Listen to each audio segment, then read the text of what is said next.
Hello. There's been something going around on BookTube that I've been eager to try for some time, and I've been going next month, next month, next month. And I thought, you know what? Never mind next month. I'm going to try it now. And it's where we look at people that have given our favourite books a 1-star review. And you may be thinking, why would you want to look at that? It's just a bit of fun. And I think, reviewing books is important, but it's also subjective as well. But I think to go into a 1-star review, I mean, when I have looked at 1-star reviews, they can actually be quite savage. So let's have a look. So I've got a list of books here, just a short list. And if any more come into my brain whilst we're doing it, we'll have a look. The first one I'm going to start with is Jewels by Danielle Steel. Okay, so I remember reading that as a young teenager. I've got my tablet here, a young teenager, and yeah, I loved it. So Jewels, so I'm on Goodreads, Jewels by Danielle Steel.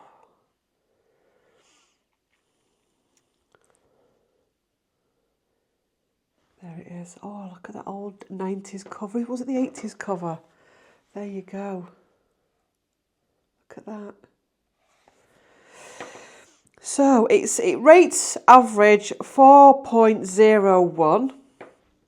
If we go to the 1-star review, we will be at...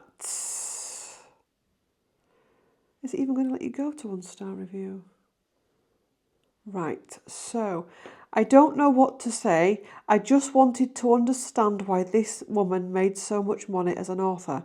I just wanted to try it out. Just the tip. And now I want to snort bleach and forget everything I've ever known about reading. This book was so bad. The writing so unforgivable. It caused me to start the previous sentence with "and I'm a shell of my former self." Okay. So let's have a look at another one. It was a pretty good story to begin with and then turned to absolute rubbish. I ended up not even finishing it because it was way too crude and depressing. If families really have a chance of turning out like this, I think I will stop now with children. I don't plan on ever reading Danielle Steel again. I suffered through until page 164 and then decided to no longer waste my time on this bullshit. The characters are flat, storyline predictable, and the superficial thoughts of the main character annoyed me endlessly. The only good thing about this book is that the first couple of pages reveal the ending, so there was no purpose to torture oneself further just to find what happens in the end. This book has interesting moments midway through and then dragged for the last half of the book. Eventually came full circle, but it was painful getting there. And then somebody put more of the same. Somebody then put, I was young when I read this, don't blame me. And then the rest is just the 1-star. I mean, there's others, but they're long.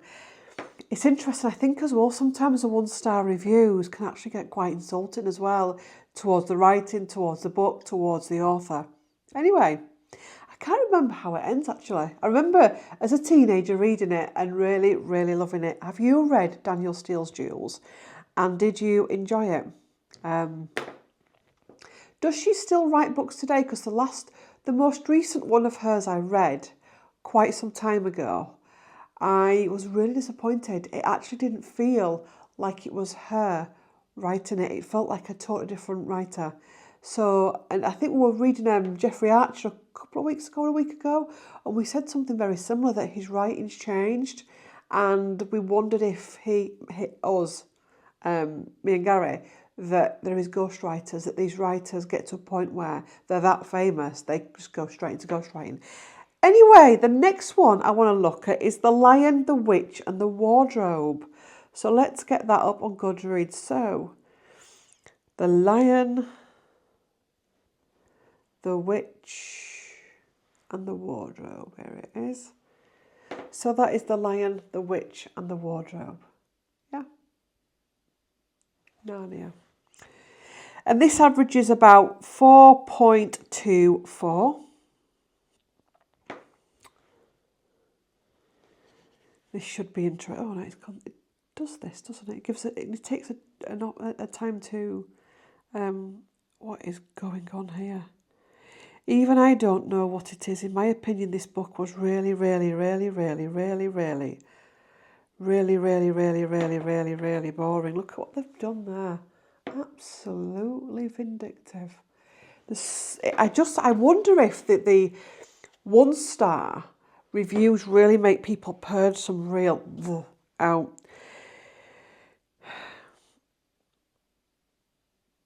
Let's have a look. Okay, so I don't know if I just need to come back from that right.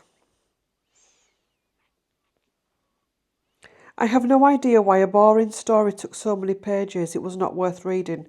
Kevin. Well, all right, I have to say that this book is terrible. In fact, I haven't read this book before, but I've heard from other people that this book has ruined their childhood. Oh my God. This book is really, really, really, really, really bad. It's the most boring book I've ever read. It's a waste of time, and even little child won't believe the author. Rubbish book ever. God. Be honest, T as in two spot T-I. I cannot stand the way the writer used that is too bad. That sometimes makes me confused. Some people said that this book full of imagine, but for me the imagine is all dumb and null thing. It make my imaginary heart be covered with frost. Do you think there's some projection going on there? I think the writer is hard-working. He might be a boring man but love writing. And I think he should read or watch something fun and then to make the story more fantastic. God. I'm looking, I mean, there's quite a few. I'm only trying to read the shorter ones because some of them are a real spiel. God. I think it is the worst book I ever read. After it. There's something quite, it's that one there. There's a lot of projection going on, isn't there, if you know what I mean? From my point of view, I think it is kind of boring. I only read half of it and it made my brain such a big mess. I think I won't read this kind of books next time. Have you noticed how none of the reviews actually make sense? Absolutely terrible, so boring. I can't believe people find this thing they call a book any good. Anyway, interesting. So, the next one, that's one of my favourite books, is Diana, Her True Story by Andrew Morton. And I read that again as a teenager. It was in my school library. I've told you that Andrew Morton used to go to my old high school as a pupil. And when they had the sixth form centre rebuilt again, and it was a brand new building, he came back. It must have been definitely 1993 time. And he came to open that wing up and he brought some signed copies and they went into our library. And I think that's actually how I got my then obsession of Diana, Princess Diana's life. Diana, Her True Story by Andrew Morton. Oh no, that's another one. That's In Her Own Words. Right, okay, we'll just take that one because that's the one that's coming up. So that was Diana, Her True Story. There we go. And this averages 3.83. And let's go to the 1-star.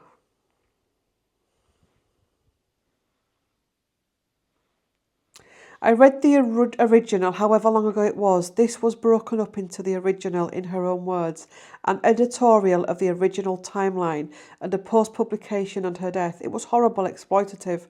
I was a lot younger when I read this for the first time. Now I just feel sorry for Diana, yikes. My wife got this for Christmas and I read it sometime later when I was bored. I remained bored. A lot of bored people out there, isn't there? I anticipated the story would be incredibly one-sided, so that was no surprise, but to literally have 439 pages of woe is me was tiresome. Yes, we know the marriage was crowded, but the book conveniently skirts over Diana's many affairs to paint Charles and Camilla in a bad light. Literally one paragraph listed her lovers. You'd have those got there would be more chapters about falling in love with her bodyguard, James Hewitt. Well, he wasn't a bodyguard, darling. But nothing other than Charles is always on the phone to Camilla, bore off. I was utterly bored, another one that's bored, but carried on out of sheer perseverance to try and challenge my own opinions of her. I have not been won over. That's hours, oh God, that's hours, and where's it gone? That's hours and hours of repetitive name dropping and obscure societies and constant victim painting. I'll never get back. Okay, Danny. Again, lots of... I understand at the time of publication this was a revolutionary tale. It upended the people's perception of the relationship between Charles and Diana. However, reading this 25 plus years later, it's not just that well written. It's just not that well written. Frankly, it's a tale about a first world person with first world problems. I wish I hadn't read the book because now I have less respect for the entire situation. Too intrusive. I love Princess Diana. I had such high hopes for this book. Instead, I felt like I was intruding on a confidential observation rather than reading an interview. I couldn't finish the book. Unimpressed. Found the way it was written boring and it was a slog to read. As this is based off letters written by Diana, I knew it would be biased, but it was so one-sided it ended up being hard to really believe, and I think was a disservice to her. Very repetitive and poorly written. Only finished this out of sheer stubbornness. I want my week back. Bloody hell. So the next one we'll go on to is Wuthering Heights. I'm not reading all the reviews, by the way, because there's a lot. There's a lot in there. So Wuthering Heights.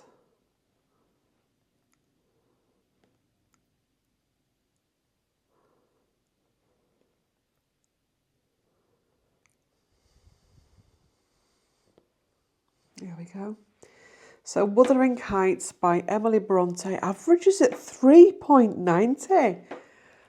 Good grief. So Wuthering Heights by Emily Bronte.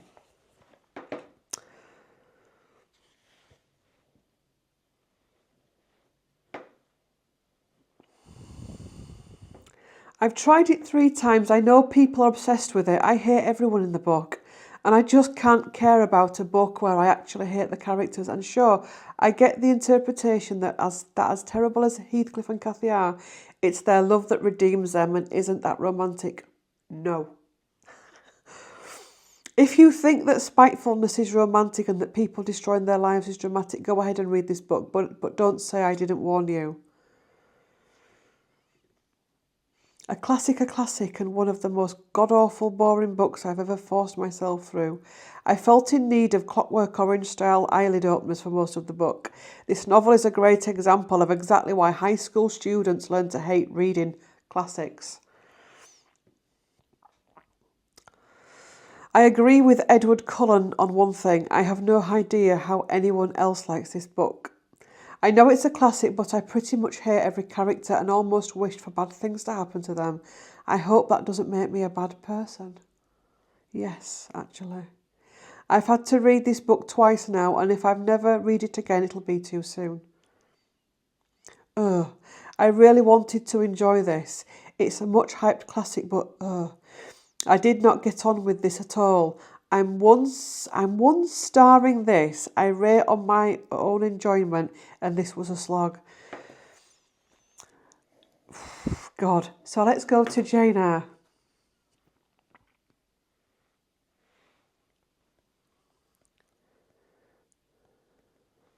So Jane Eyre is by Charlotte Bronte, and that's a cover of Jane Eyre by Charlotte. Sorry about the glare.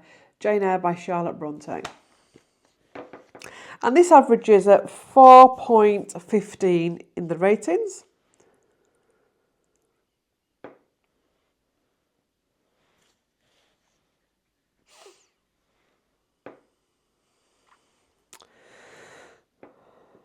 God. Rochester abuses mentally ill wife. Jane complains a lot.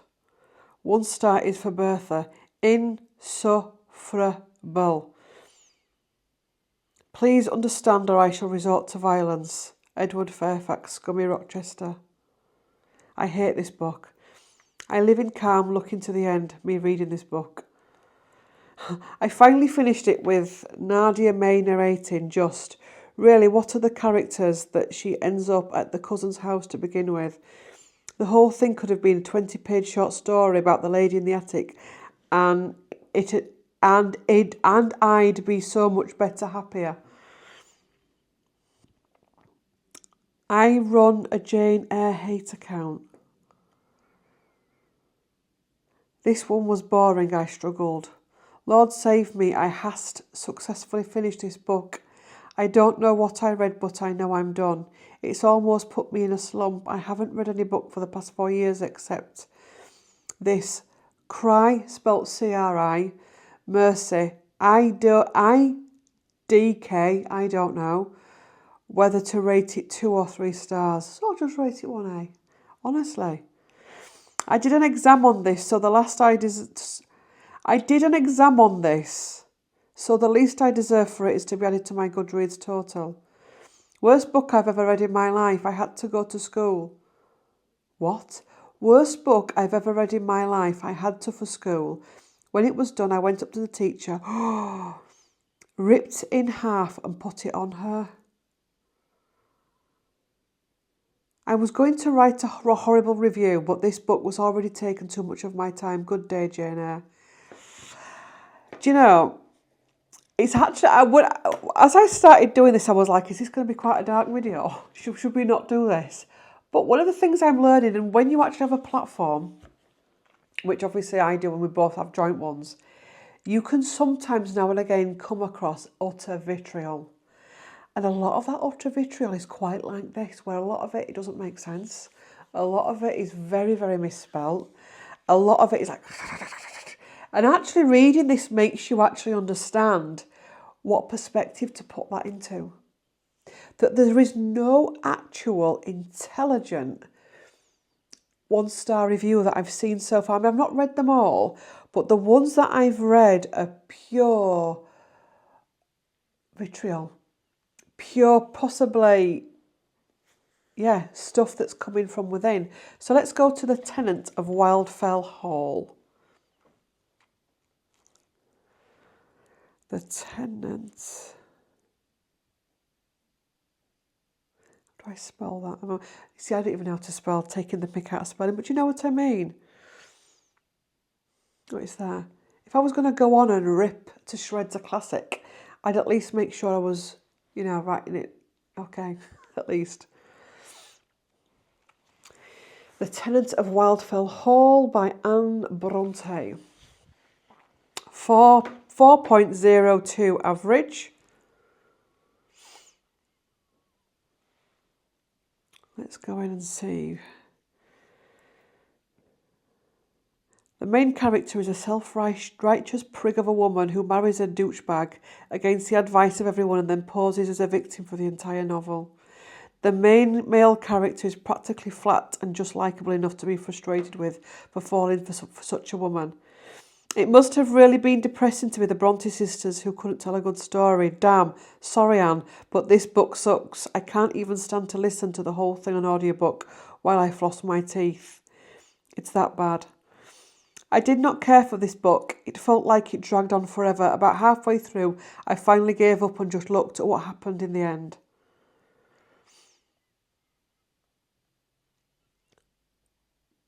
Well, that was painful to give a very quick, very concise review of my thoughts on this book. The beginning wasn't great, but I could see some potential and actually quite liked Gilbert. Then the middle of her diary hit. I haven't had such trouble getting through a book ever. I honestly was totally checked out by the end. I couldn't care less what happened to anybody.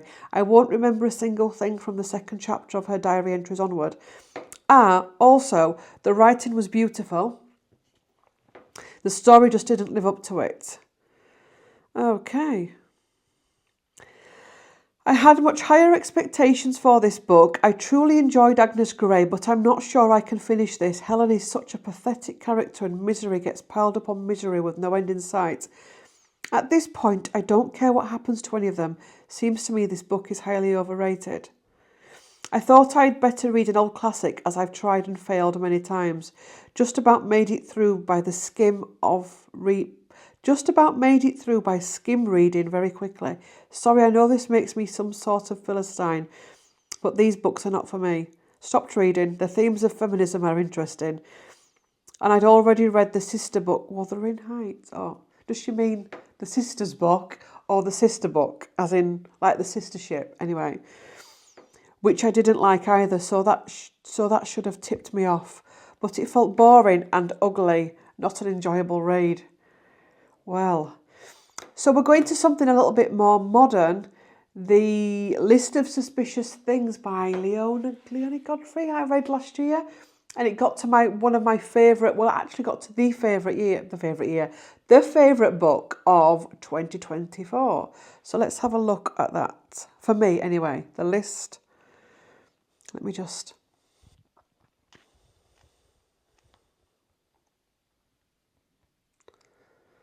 By Jenny Godfrey, sorry. So The List of Suspicious Things by Jenny Godfrey. I can highly recommend this book before we start reading the one-star hormonal.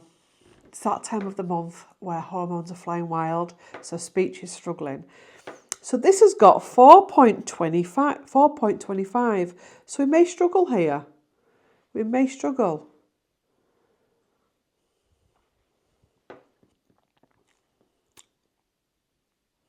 Come on.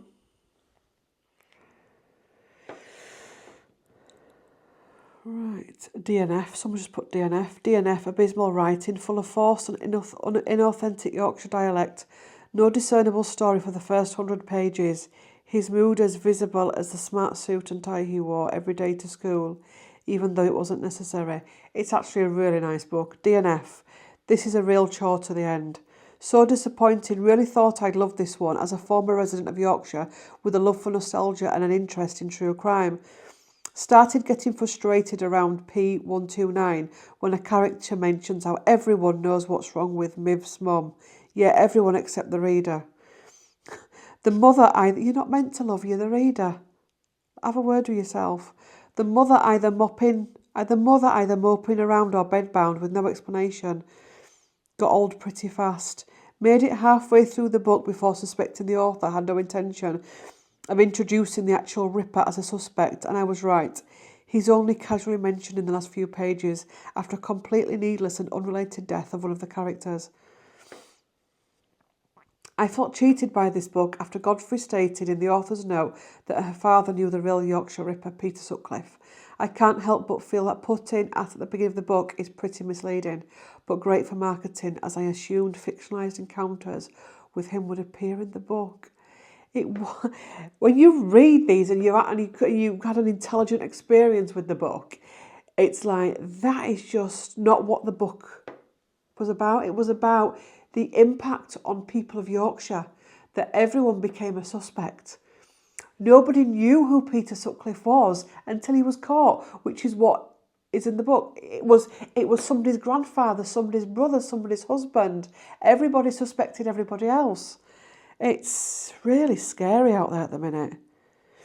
DNF, boring and poorly written teenage drama. The shallow, one-dimensional characters complete with cringe-worthy grammatical errors.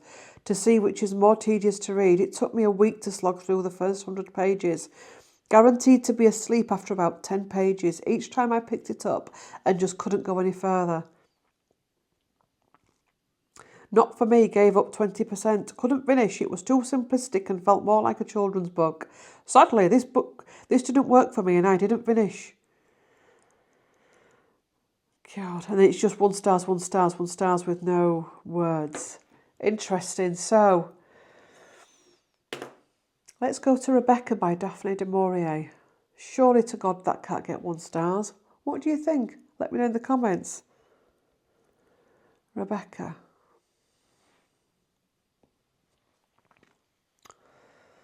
This is averaging at 4.25, and that's the cover of Rebecca.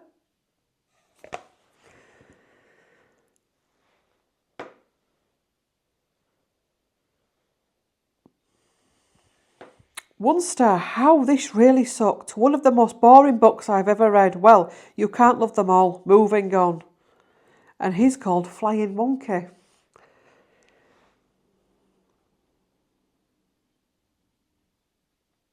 This is the worst, most boring classic I've ever read. What a stupid main character. What a stupid plot twist. What a stupid ending. This was a waste of time. Possibly the worst book I've ever read. I can't stand a book where the female lead is so insecure and afraid of everything. Marries a man who treats her like a child. The cover said it was one of the best stories ever written. One thing is for sure. No two things are for sure. 1, I will not recommend it. Or 2, will not read the sequel, Mrs. De Winter. The whole book is just descriptions of flowers and a house.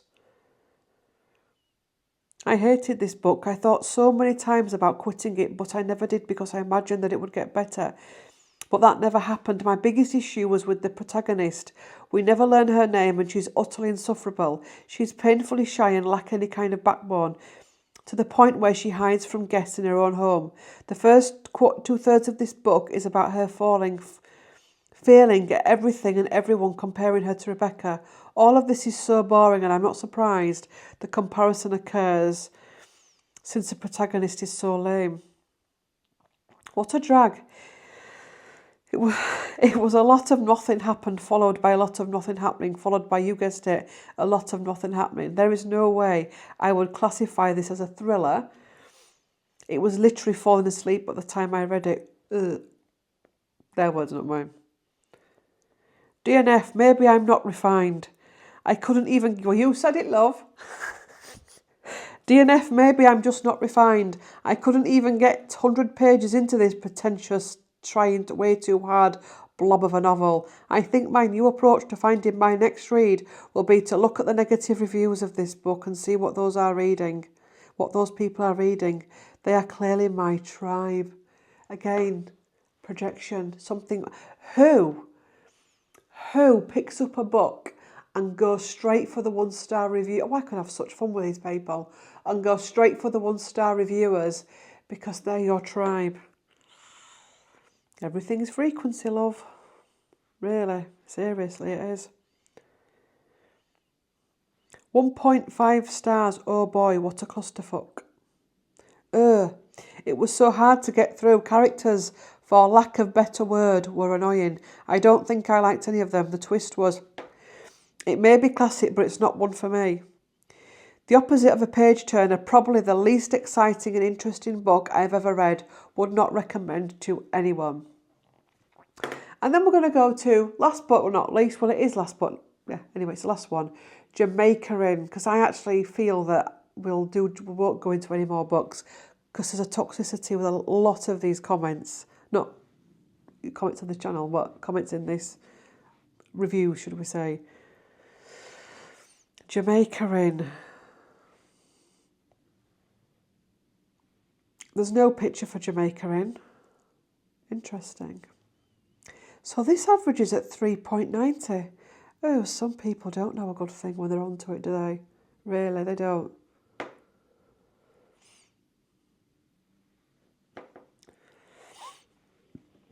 DNF at 77%. I'm really sorry. Really sorry.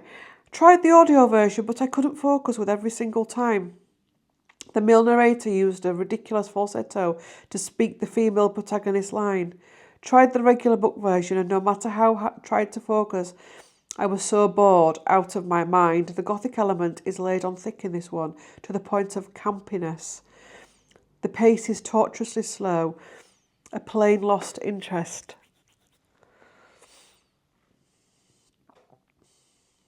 Oh, God. A compelling atmospheric novel which... no, that's not. What's going on here? Right, that's interesting. So 1 star, just give me a minute. That was interesting. DNF, a little over halfway... God, I can't get my words out. DNF, a little over halfway through. Not one likeable character. I honestly have no words for how stupid they all were. Worst of hers I've read by a mile. By hers, I suppose they mean Daphne du Maurier. I really did not like this book. I picked it up because I read and absolutely loved Daphne du Maurier's Rebecca, and I figured that anything by her must be good. I was wrong. I kept reading it because I wanted to know how it ended, so I admit that as in Rebecca, du Maurier does suspense excellently. However, Overall, my experience reading Jamaica Inn was one of disbelief at how bad it was. One of the very few books that I have started and finished, the action was so slow. One of the very few books that you did finish it. The action was so slow and I was not invested in any of the characters. Well, this was a huge miss for me and I didn't see it coming.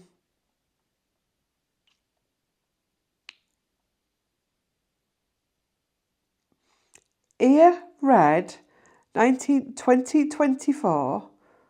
DNF got to 40%, 1 star for the wonderful narrator and the other star for the great prose. A story of entrapment and the protagonist not following through on her moral thoughts, but instead enabling the sickos around her. Maybe the overall story improves in the broad scheme of things, but such stories of living in dread I don't find entertaining. Extremely slow and boring. My mummy told me it was dull and I shouldn't bother. I didn't listen because I love Rebecca. I should have listened. Pretty boring, nothing like Rebecca. A weird book with an interesting idea, but a subpar and uninteresting execution, plus a boring twist you can see 200 pages away. I hated it. I don't see the point of this book. It's not fun to read either. What we're going to do to balance this out is we're going to go to 5-star reviews. We're going to read, there's a lot of 5-star reviews. I've had a hunch that I would enjoy this novel a lot ever since I started hearing and reading Daphne du Maurier, and I wasn't wrong. My plan was to savour this book bit that was a difficult thing to do, as it was a so intense and exciting read, and just to learn more. It went by too quickly, although I forgot to review it after I'd read it, though I already had done that. Anyway, enough of reading reviews off the internet. What did you feel about these books? I had an experience this week actually. I DNF'd a book that was in the Booker Prize, and I couldn't read it. It's got rave reviews online. It obviously won the Booker Prize. I can't remember what year it was. It didn't have speech marks in it. It didn't have paragraphs. It had very long chapters, and I just couldn't bond with the writing. But I knew that was my own problem, that is not how my brain can work in that type of book. And I know I can struggle with a lot of Booker books, but I won't go to them and just rip them to pieces, because I know that it's a problem within, not a problem, it's just how I am. I can't, especially with the hormonal brain at the minute, it's some things I can read and some things I just can't. But it's almost like as humans, when we read these books that possibly trigger us or piss us off, we go straight to the keyboard. Anyway, it's been interesting. Would I do it again, this type of video? Possibly not. But it's actually helped me in a lot of ways, because when people take you down on the internet or go for you on the internet, it's nearly always about what's going on in their own internal world than it is about what's going on in yours. So if it's happened to you, sending you my love. If you're an author watching this, sending you my love. It must be shocking to put your love out there, your baby, your creation, and have it savagely attacked by people that are struggling to deal with their own darkness. So thank you for watching. Please do like, comment, share and subscribe, and I will see you in the next one. Bye.